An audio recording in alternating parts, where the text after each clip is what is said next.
नमस्कार, सियासी अखाड़ा देख रहे हैं आप। मैं हूं आपके साथ वरुण गोयल। हरियाणा को दहलाने की साजिश को कैथल पुलिस ने नाकाम कर दिया है। कैथल में करीब 4 घंटे तक चले ऑपरेशन के बाद विस्फोटक को डिफ्यूज किया गया, लेकिन हरियाणा पर किसकी काली नजर है, यह बड़ा सवाल है। पहली या दूसरी बार नहीं, इससे पहले भी इस तरह से विस्फोटक मिले हैं। सवाल यह है कि क्या हरियाणा को रूट के तौर पर इस्तेमाल किया जा रहा है, और अगर रूट के तौर पर हरियाणा इस्तेमाल हो रहा है तो फिर हरियाणा के अंदर ये एंट्री इतनी सुलभ क्यों है। इससे पहले कुरुक्षेत्र, उससे पहले शाहबाद, इस तरह की घटनाएं बार बार सामने आ रही हैं। तो बड़ा सवाल यह है कि जो विस्फोटक मिल रहा है इसके संकेत क्या हैं, इस पर चर्चा करेंगे। पहले रिपोर्ट देखिए। हरियाणा पर काला साया। कैथल में आरडीएक्स कहां से आया? विस्फोटक प्लान फेल। दहशत के पीछे किसका खेल?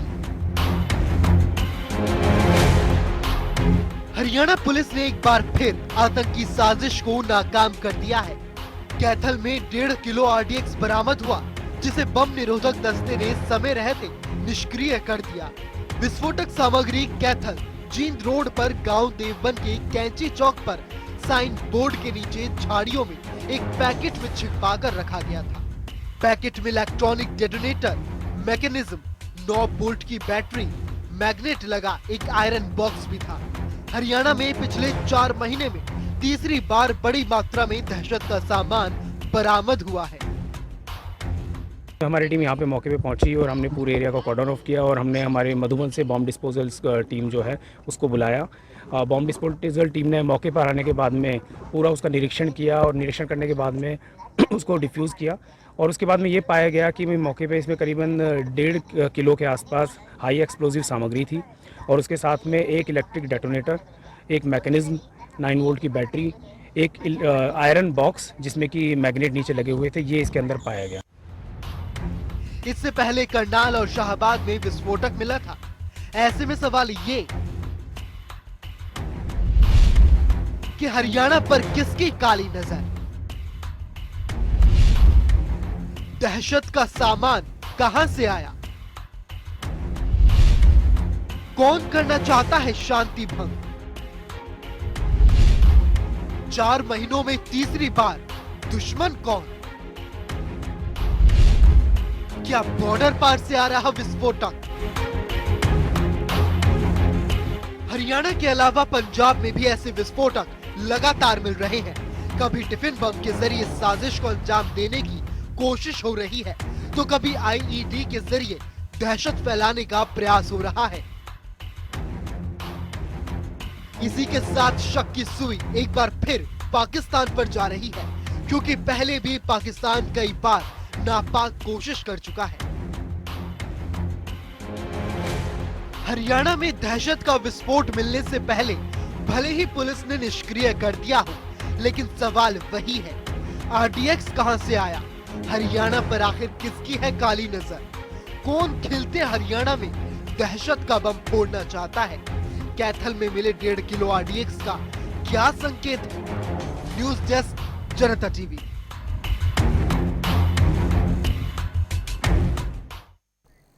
तो पिछले 7 महीने में चौथी बार इस तरीके का विस्फोटक बरामद हुआ है, और ये हमारी सुरक्षा एजेंसियों की काबिलियत है कि हर बार उन्होंने नापाक इरादों को, नापाक मंसूबों को कामयाब नहीं होने दिया है, उन्हें फेल किया है।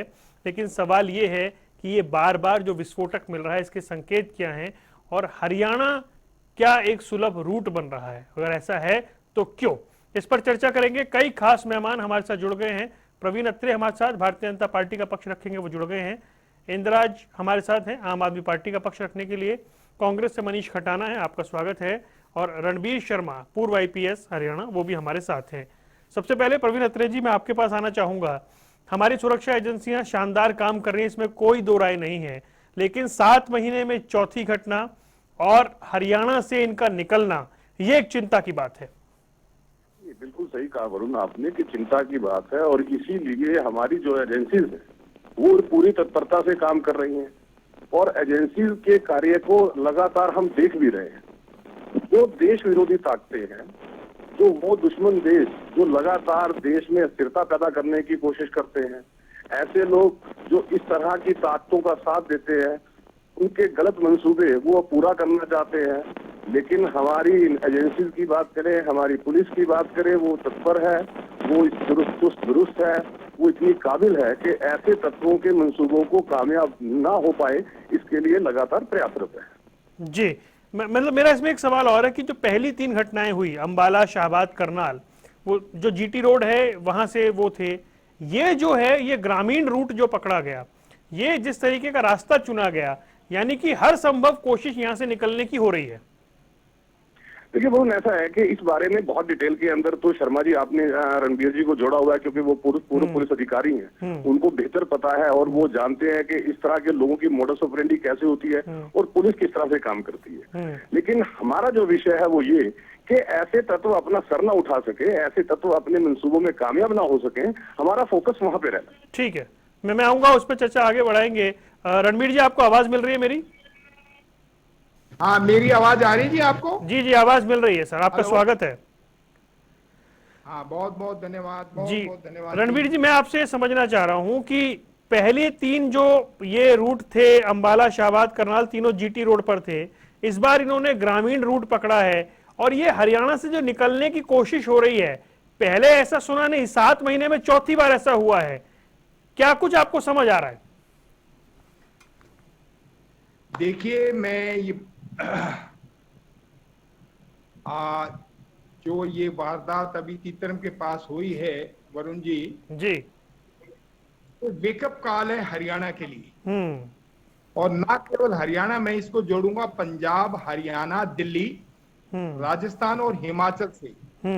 ये 5 जो राज्य हैं, इनको अलर्ट होने की बड़ी सख्त जरूरत है, क्योंकि बॉर्डर से पाकिस्तान जो है ना, आईएसआई के थ्रू या दूसरे आतंकवादी खालिस्तान के थ्रू हमारे पास नशे के साथ साथ ये आरडीएक्स के साथ साथ और नाजायज असला हमारे एरिया में भेजा जा रहा है बड़ी वारदात कराने। और जब भी त्योहारों का सिस्टम आता है तो उस टाइम ऐसी वारदातों को आमतौर पे मतलब लाजमी कराया जाना इनकी तरफ से कोशिश होती है। तो ये इस सिस्टम को तोड़ने के लिए हमें सबसे पहले कोऑर्डिनेशन टीम को तैयार करना पड़ेगा। वो डीजीपी लेवल पे सभी डीजी, चाहे वो बीएसएफ के हों, चाहे वो आईबी के हों, चाहे वो सीबीआई के हों, चाहे हमारे लोकल पुलिस पंजाब के, हरियाणा के, इनकी एक कोऑर्डिनेशन मीटिंग हुआ करती थी। अब पता नहीं वो हो रही है कि नहीं हो रही, मेरे ख्याल से तो होनी चाहिए। और होम डिपार्टमेंट की तरफ से ये मीटिंग होती थी जिसमें हम अपने जो इंटेलिजेंस इनपुट हैं वो शेयर करते थे और जो प्रिवेंटिव मेजर हैं उनके बारे में डिस्कस होते थे। अभी हमें क्या क्या चीजें डिस्कस करनी चाहिए प्रिवेंशन के लिए, जिससे इस प्रकार की वारदात नहीं हुई जी। तो सबसे पहली प्रिवेंशन इसके अंदर नाका की होती है। जैसे आज तीतरम मोड़ पे नाका था, तो ये जो आरडीएक्स सप्लायर थे, बेरोजगार बच्चों को आजकल आराम से हायर किया जा सकता है थोड़े से पैसों के अंदर। और जब उन्होंने देखा कि आगे पुलिस खड़ी है तो उन्होंने पहले ही उस डब्बे को वहां दबा दिया और वो इनपुट्स हमें अपने एसआईटी की तरफ से मिला और ये बरामद होगी। नाका जरूरी है।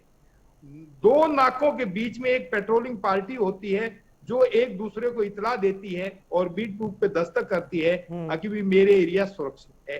तो वो सिस्टम भी खड़ा करने है। तीसरा, हमारा क्राइम जो गैंगस्टर का जाल फैला हुआ है उसको रोकने के लिए हमें अपने क्राइम रिकॉर्ड को खंगालना पड़ेगा। कौन कौन से लोग हैं वो जेल में हैं, कौन कौन से लोग हैं जेल से बाहर हैं, कौन कौन से लोग बाहर कंट्रीज में गए हैं, तो इंटरपोल की मदद लेनी पड़ेगी और उन गैंगस्टरों को वहां से यहां लाना पड़ेगा और लाने के साथ उनको भी जेलों में देना पड़ेगा और जेलों की सुरक्षा बहुत ज्यादा बढ़ानी पड़ेगी, तभी जाके हम अपने राज्य की सुरक्षा कर पाएंगे। ऐसी व्यवस्था बनानी पड़ेगी पुलिस को भी और पुलिस के साथ जो सिविल एडमिनिस्ट्रेशन है उसको भी इस प्रकार की प्रिवेंशन करके और डिटेक्शन करके। जी, आपने बड़े विस्तार में समझाया। मनीष खटाना बड़ी इंपॉर्टेंट बात कह रहे हैं रणबीर जी, वेकअप कॉल है ये।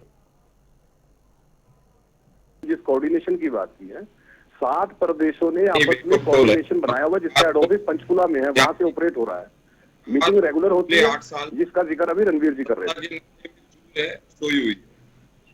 हरियाणा का जवान हो, चाहे किसान हो, चाहे हरियाणा की गाड़ी हो, हमेशा एक कोशिश करी है और उन्होंने अपना लोहा हमेशा मनवाया है। मैं हरियाणा पुलिस को बधाई भी देता हूँ कि उन्होंने सही काम को किया, जिसके वजह से नुकसान होने से जो हमारे को हो सकता था उससे हम बच पाए। लेकिन जैसे कि दो कोऑर्डिनेशन की कमी है, कम्युनिकेशन है, और वो बिल्कुल ठीक बात है कि जो सीआईडी का इसे क्लियर कहते हैं, अगर 4 महीने में एक बार वारदात समझ में आता है, ठीक है, तो आप वो वारदात जो हुई है वो कहाँ से आया और बार बार हरियाणा ही क्यों चुना जा रहा है, यही रूट क्यों चुना जा रहा है।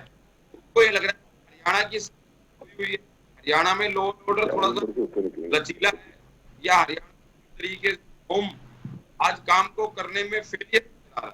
जो आईटी को काम करना चाहिए, जो सीआईडी को काम करना चाहिए, शायद ये लोग कांग्रेस की सीआईडी करने में व्यस्त है। शायद जो बॉर्डर पे जो सीआईडी करनी चाहिए उसको सूचना देनी चाहिए। मेरे ख्याल से वो फेलियर है और वो दिखाई दे रहा है। ठीक है मनीष जी, मैं आता हूं, थोड़ा सा आपको ऑडियो में दिक्कत आ रही है, एक बार से चेक करा लेते हैं। हालांकि आपकी बात जो है वो पहुंची है। इंदिराज अपनी बात रखिए। जी जी जी, प्रवीण अत्रे जी। कह रहा था जी, मैं ये कह रहा था कि जिस कोऑर्डिनेशन का जिक्र रणवीर शर्मा जी कर रहे थे जी, 7 प्रदेशों ने, जिसमें पंजाब, हरियाणा, हिमाचल, चंडीगढ़, उत्तराखंड, राजस्थान और दिल्ली, 7 प्रदेशों ने एक कोऑर्डिनेशन का अपनी कमेटी बनाई हुई है। पंचकुला में उसका हेड ऑफिस है। इन प्रदेशों के डीजीपी जो है वो एक अंतराल के बाद मिलते हैं आपस में, और आपस में इस बात के ऊपर जो चर्चा, जो भी प्लानिंग, वो सब होता है, जिसका जिक्र रणवीर जी ने किया था। नहीं, लेकिन मनीष कह रहे हैं भाई ये तो फेलियर है कि बार बार हरियाणा ही रूट क्यों बन रहा है। देखिए, ऐसा है कि एक बात को हमें समझना होगा, पंजाब बॉर्डर स्टेट है और हम पंजाब के साथ लगते हैं। पाकिस्तान जो है हमारा दुश्मन देश है, वो लगातार इन कोशिशों में रहता है, आईएसआई लगातार इन कोशिशों में रहती है। आपको याद होगा कल ही एनआईए ने बाकायदा हरियाणा और पंजाब में गैंगस्टर के ऊपर भी रेड की, क्योंकि उनके पास इनपुट था कि बहुत से गैंगस्टर इस तरह के जो फोर्सेस हैं उनके साथ कहीं ना कहीं उनका कोऑर्डिनेशन हो रहा है या उनके साथ मिलजुल बढ़ रहा है। इस तरह के इनपुट्स को देखते हुए वो रेड कल ही हुई है, जिसकी जानकारी आपने भी अपने चैनल पे दी थी। जी ठीक है, मैं प्रवीण जी आता हूँ, एक बार इंदिराज को मैं शामिल कर लेता हूँ। इंदिराज भाई, ये एक तो सवाल ये भी जो भी रणबीर जी कह रहे थे कोऑर्डिनेशन की बात है, लेकिन हरियाणा में 7 महीने में चौथी बार आईईडी आरडीएक्स मिलना, ये अपने आप में परेशान करने वाली खबर है। हरियाणा को अपनी जो हमारी सीमाएं हैं पंजाब के साथ लगती हैं, पंजाब क्योंकि पाकिस्तान के साथ लगता, जैसे अभी मेरे साथी बता रहे थे, वो हमारा दुश्मन देश है। तो हमारी जो सीमाएं हैं उन पे हमें पहरेदारी, हमें बैरिगेटिंग, जैसे कि रणबीर जी ने, हमारे जो पूर्व में आईपीएस रहे हैं, उन्होंने बताया, हमें बैरिगेटिंग बहुत जरूरी है। हरियाणा सरकार को चाहिए कि वो अपना पूरा तंत्र, सीआईडी अपना जो भी है वो पूरा मजबूत करे, मजबूत तरीके से पूरे हरियाणा को सील करके, ताकि इस तरह के जो ये रूट हमारा हरियाणा को जो एक रूट बनाया गया है, चाहे वो दिल्ली को लेके है, जैसे आपने बताया राजस्थान को लेके है, हिमाचल को लेके है, तो इस रूट को किसी तरह हमें इस तार को तोड़ना होगा। और जो गैंगस्टर की बात है, आज बेरोजगारी इतनी है कि बच्चे गैंगस्टरों की तरफ जा रहे हैं, नशा इतना है अपने प्रदेश में, इन चीजों को तोड़ना होगा, तब जाके इस तरह की चीजें। ठीक है रणबीर शर्मा जी, एक बड़ा अहम सवाल है, हरियाणा में इतना सुगम और इतना सुलभ प्रवेश कैसे हो पा रहा है? मैंने बताया कि भी ये रास्ता तभी गैंगस्टर को मिलता है जब हमारी प्रिवेंशन की, पुलिस प्रिवेंशन की कमी होती है। अगर पंजाब में अच्छी तरीके से नाके लगे हुए हों, पंजाब के आगे हरियाणा में आके लगे हुए हों, तो उन नाकों पे थोरो चेकिंग होती है। थोरो चेकिंग नहीं हो पा रही है, ढीली ढाली चेकिंग चल रही है, जिसकी वजह से वो कोई ना कोई रूट लेके निकलते हैं। तो इसलिए जो पुलिस का नाका सिस्टम है वो इस प्रकार से चाक चौंध होना चाहिए कि भी वो शहर के आसपास के एरिया में घुस ना करें। और जो मेन रोड हैं, जैसे हमारा जीटी रोड है, अब जीटी रोड को छोड़ के ये साइड का रोड जो कैथल वाला रोड है, हाँ, ये तो गोला से आगे अंदर। हाँ, अब ये इन्होंने जीटी रोड छोड़ दिया, कुरुक्षेत्र से टर्न हुए होंगे और इसके बाद कुरुक्षेत्र से कैथल, और कैथल से होकर के ये जींद असंध होते हुए फिर दिल्ली के दूसरे रास्ते पे जीटी रोड पर रोहतक वाले रास्ते से जा सकते होंगे। तो इस रास्तों को चेंज करने में, क्योंकि जो मुलजिम है वो भी तो अपने रास्ते पहले देखता है, वो पहले रेकी करता है, पहले सिंपल गाड़ियों में वो रेकी करते हैं, रेकी करके अपने नाकों को और पुलिस की कार्रवाई को देखते हैं। अगर उस रेकी के समय उन्हें पुलिस नाके मिलते हैं, पुलिस पेट्रोलिंग मिलती है, पुलिस की चेकिंग मिलती है, तो नेचुरली ये रास्ते अवॉइड हो जाएंगे और वो कहीं ना कहीं हमारे पकड़ में आ जाएंगे। इसलिए मैं कह रहा हूँ बाकायदा अपने जेलों के अंदर अपने रिकॉर्ड को जरूर पुलिस चेक करे कि हमारे पुलिस रिकॉर्ड में जो छोटे छोटे पेटी ऑफेंसेस के क्राइम के अपराधी हैं वो कहाँ हैं, वो जेल में है या बाहर हैं।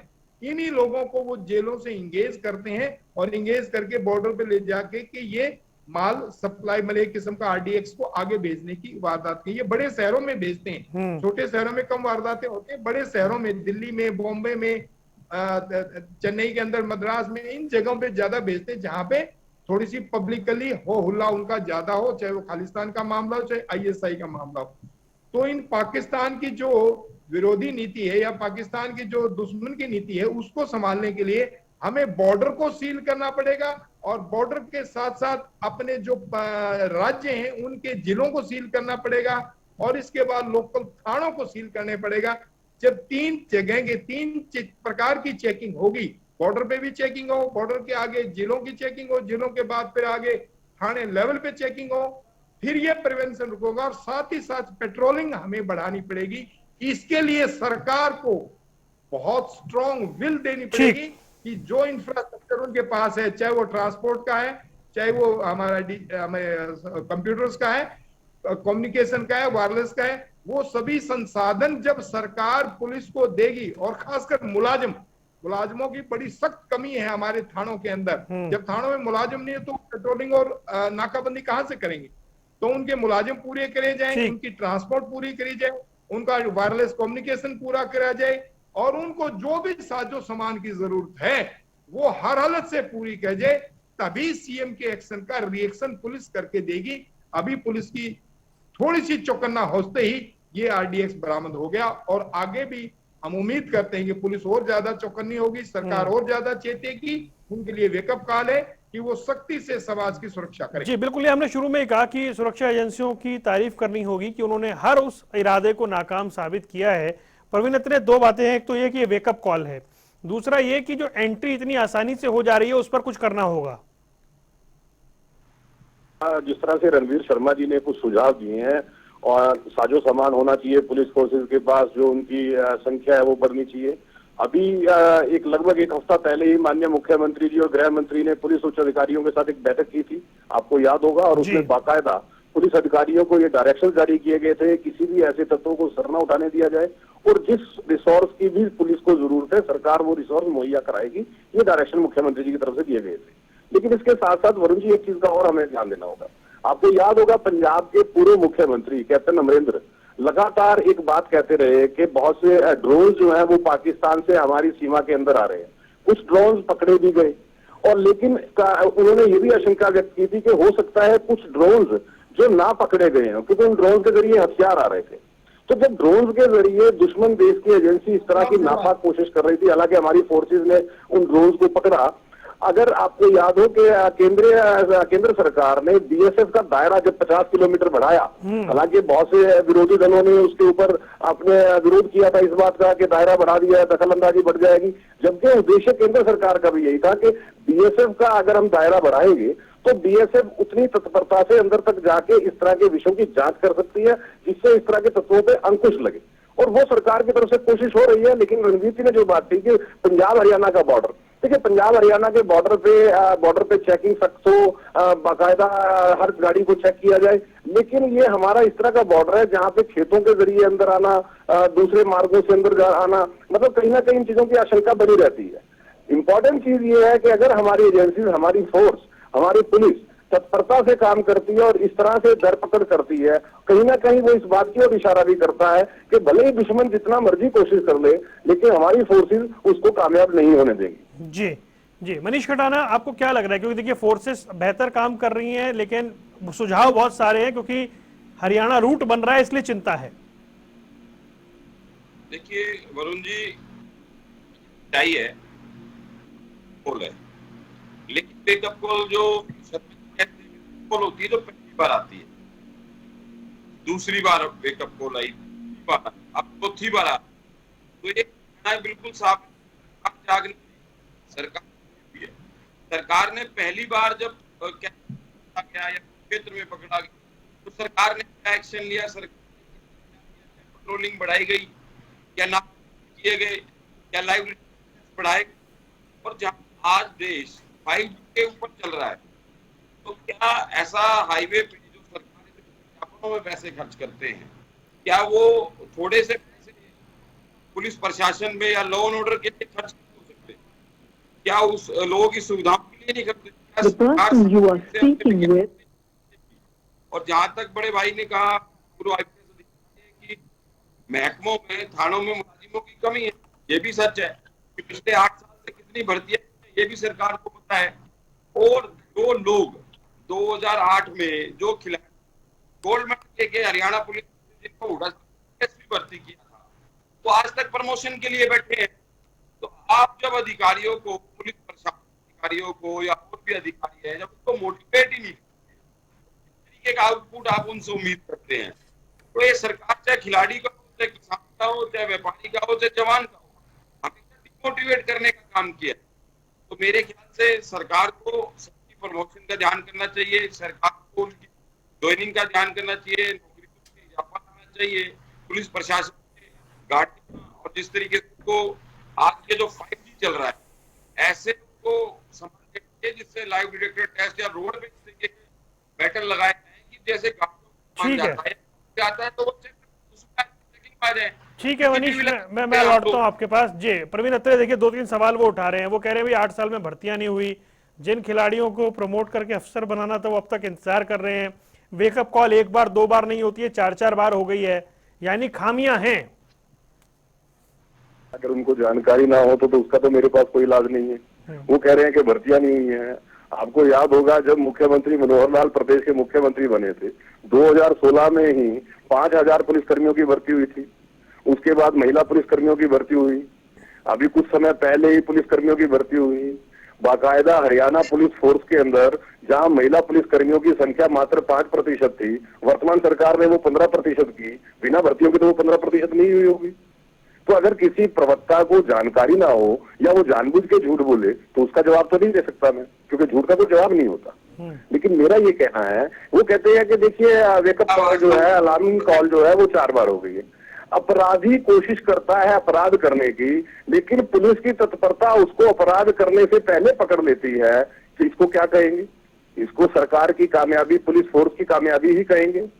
अपराध होने से पहले अगर पुलिस उस पर कार्रवाई कर दे तो उसके लिए भी अगर विपक्ष आलोचना करेगा तो आप समझ सकते हैं कि अब पूरी राजनीति है। मेरे पास बेशुमार सवाल है और मैं बेशुमार ऐसे एग्जाम्पल दे सकता हूं कि जब ये मेरे भाई मनीष कटाना जी की पार्टी सत्ता में थी उस वक्त क्या हालात पंजाब के थे और क्या हालात हरियाणा के थे। हरियाणा के अंदर तो बाकायदा जेलों से गैंगस्टर ऑपरेट करते थे, इस तरह के हालात थे, राजनीतिक संरक्षण प्राप्त था। भी बेशुमार एग्जाम्पल है।